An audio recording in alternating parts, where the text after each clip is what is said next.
एक छोटे से शहर के किनारे एक पुरानी और थोड़ी अजीब सी जगह थी जिसे लोग भूला हुआ मैदान कहते थे। लोग कहते थे कि वहाँ जो भी अपनी गलतियों से भागता है उसे वहाँ कुछ न कुछ ऐसा दिखता है जो उसे सच का सामना करने पर मजबूर कर देता है। इसलिए बड़े लोग बच्चों को मना करते थे कि उस तरफ मत जाना। लेकिन कहानी शुरू होती है राघव नाम के एक सीधे साधे लेकिन थोड़े शरारती लड़के से, जो हमेशा मजाक में बात टाल देता था, सच बोलने से कतराता था और जब भी उससे लगता कि गलती पकड़ी जा सकती है तो हंसी मजाक बना के बात घुमा देता था। एक दिन स्कूल से आते वक्त उसके दोस्त ने मजाक में कहा, हिम्मत है तो भूला हुआ मैदान जाके दिखा। राघव हंसा और बोला, अरे भाई मैदान ही तो है, कोई राक्षस थोड़ी बैठा होगा। पर जैसे ही वो अकेला उस मैदान में पहुंचा, हवा अचानक तेज चलने लगी। पेड़ों की पत्तियां आपस में टकराकर अजीब सी आवाज निकालने लगी, जैसे कोई धीरे धीरे ताली बजा रहा हो। राघव को थोड़ा डर लगा, पर उसने अपने आप को संभालते हुए कहा, ये सब इमेजिनेशन है। अचानक जमीन पर पड़े एक पुराने पत्थर पर उसका पांव फिसला और वो गिरते गिरते बचा। गुस्से में बोला, किस बेवकूफ ने ये पत्थर यहाँ रखा।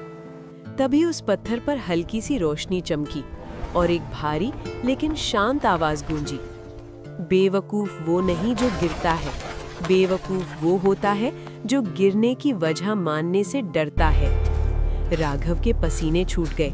उसने इधर उधर देखा पर कोई नहीं दिखा। अचानक मैदान के बीच एक पुराना सा दरवाजा हवा में उभर आया, जैसे जमीन से निकल रहा हो। दरवाजा बिना किसी हैंडल के था और उस पे लिखा था, अंदर वही जा सकता है जो अपने सच से भागने की कोशिश ना करे। राघव हंसा, पर उस हंसी में कॉन्फिडेंस कम और घबराहट ज्यादा थी। मजाक उड़ाते हुए बोला, ठीक है भाई, मैं कौन सा दूध का धुला हूँ। जैसे ही उसने दरवाजे को छुआ, दरवाजा खुल गया और एक तेज रोशनी के साथ राघव अंदर चला गया। अंदर कोई कमरा नहीं, बल्कि एक अजीब दुनिया थी, जहां आसमान भी जमीन के नीचे लग रहा था और जमीन आईने की तरह चमक रही थी। अचानक उसके सामने उसका ही दूसरा रूप खड़ा हो गया, जो उससे थोड़ा ज्यादा गुस्से वाला और तीखी आंखों वाला लग रहा था। वो रूप मुस्कुराया और बोला, पहचाना मुझे? मैं वही हूँ जो तू सबसे ज्यादा छुपाता है। राघव ने मजाक करने की कोशिश की, भाई अगर तू मेरा डुप्लीकेट है तो कम से कम थोड़ा हैंडसम बना होता। लेकिन वो रूप हंसा नहीं।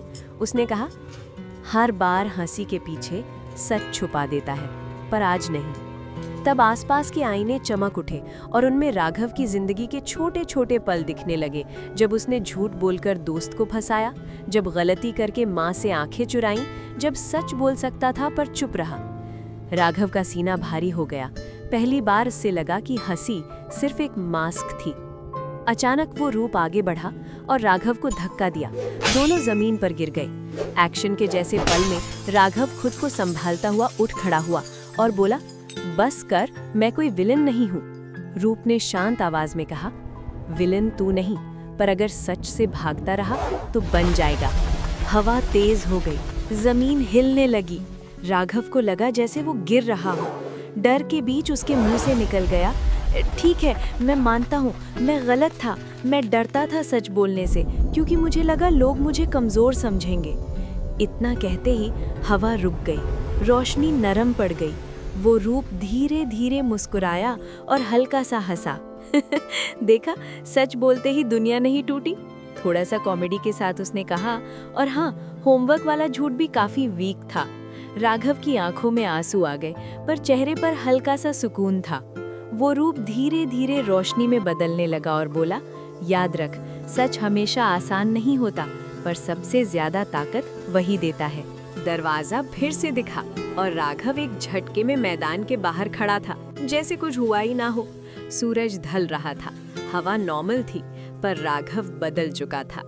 अगले दिन जब स्कूल में टीचर ने पूछा, होमवर्क क्यों नहीं किया, तो पूरी क्लास के सामने उसने पहली बार सीधा कहा, सर मुझसे नहीं हो पाया।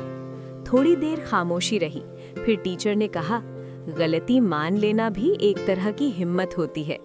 राघव घर आया, माँ की आंखों में देखा और बिना किसी बहाने के सच बोल दिया। माँ ने डांटा कम और समझाया ज्यादा। राघव ने महसूस किया कि सच ने उसे कमजोर नहीं बल्कि हल्का बना दिया। उस रात जब वो सोने गया तो उसे लगा जैसे कहीं दूर से वही आवाज आ रही हो, याद रखना, मैदान सिर्फ जगह नहीं होता, हर इंसान के अंदर होता है। और राघव मुस्कुराया क्योंकि अब उसे पता था कि जिंदगी में सबसे बड़ा जादू कोई फैंटेसी दुनिया नहीं बल्कि अपने सच को अपना लेने की हिम्मत होती है, जो बच्चे को जिम्मेदार, जवान को मजबूत और बड़े को ईमानदार बनाती है।